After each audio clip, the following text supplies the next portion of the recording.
આજકાલ તમે બજારમાં નીકળો ને ત્યારે રેકડીઓ ભરી ભરી અને મોટા મોટા સીતાફળ જોવા મળતા હોય છે. પણ કદાચ આ સીતાફળ ચીન મોકલવાને બદલે આપણે ત્યાં મોકલી દેવાયા હોય ને તેવું કહીએ તો વધારે પડતું નહીં લાગે.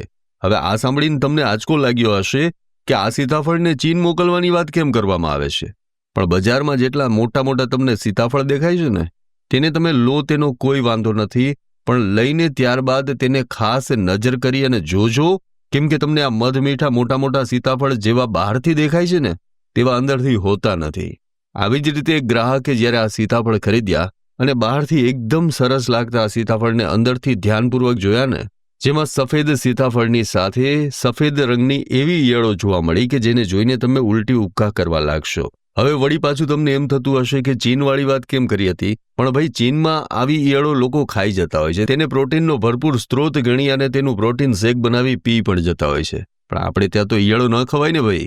ત્યારે માતા સીતા સાથે જોડાયેલું આ પવિત્ર ફળ હવે ન જાણે કઈ રીતે તૈયાર થઈ રહ્યું છે કે તેમાં બહારથી દેખાતા તે સરસ લાગે છે અને અંદરથી આવી રીતની ઈયળો નીકળે છે. ત્યારે આ સીતાફળ તમને સીધા જ હોસ્પિટલના બેડ સુધી પહોંચાડી દે ને તો નવાઈની વાત નથી.